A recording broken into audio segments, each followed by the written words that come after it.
It's a phenomenon unlike any in the history of our nation. Prime Minister Justin Trudeau's performance of Queen's Bohemian Rhapsody in a hotel bar has brought out the ire of the press around the world.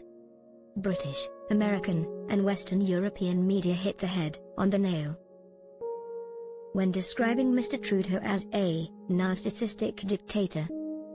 Commentators abroad slammed the incident as disrespectful and out of touch with the national grieving happening in the country. Meanwhile, in Canada, the legacy media came to the Prime Minister's defense. Exactly correct. No matter how inappropriate Justin Trudeau behaves, Canadian media are there to rationalize his antics. There's good reason for it. Turns out Trudeau has bought off establishment media in Canada. As such, CBC, CTV, Globe and Mail, and Toronto Star have transitioned from objective news reporting to protection agency for the PMO. Their defense of Mr. Trudeau's actions in London this week being another telltale sign.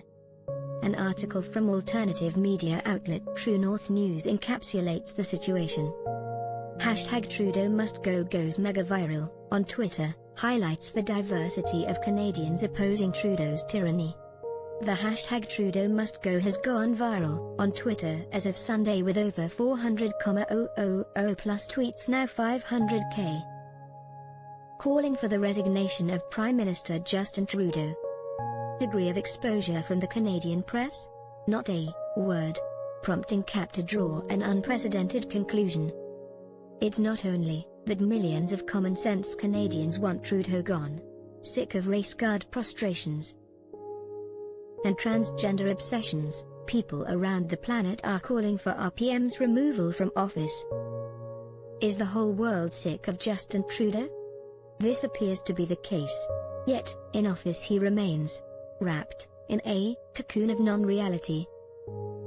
It doth appear Trudeau remains oblivious to public perception in Canada, as well as among Western democratic nations. Sample: outraged female member of the British press. I have to apologize. When he was first voted in, I quite liked him. Since then I've realized he's an arch-fascist controlling narcissist. Canada is still living in this viral Handmaid's Tale. He's tone deaf to his nation. In direct contrast to Canadian media headlines. Outrage over Justin Trudeau singing Bohemian Rhapsody before the Queen's funeral is much ado about nothing. Such is the professional drivel that emanates from journalists at the Toronto Star. One of Canada's premier puppet media outlets, reports say that if you calculate government funding on a weekly basis, Torstar receive approximately $115,000 per week in Trudeau government subsidies. Canadian media facilitate what they are being paid to advance. The coming of a covert dictatorship in Canada in which the Liberal Party cannot lose a federal election. Students of political science call it a one-party state.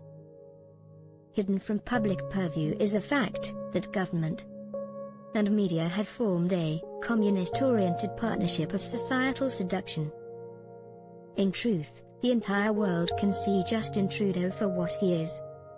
Playing the clown comes naturally to this silver spoon-fed elitist. Whether in blackface or prancing about in the latest Bollywood fashions, our Prime Minister always ends up back in liberal la-la land. Without legacy media to transition his idiocy to sound political behavior, all Canadian would Justin Trudeau for who he truly is. For the moment, proper perception is limited to non-Canadians. I am a 39-year-old mum, wife, and small business owner. I am passionate about helping people from all walks of life improve their life through nutrition and exercise.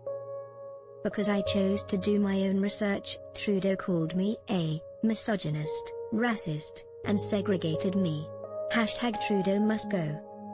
I'm a 45-year-old registered nurse who's been taking up space for 20 years in long-term care. Justin Trudeau has already dealt with me and facilitated my abrupt career change.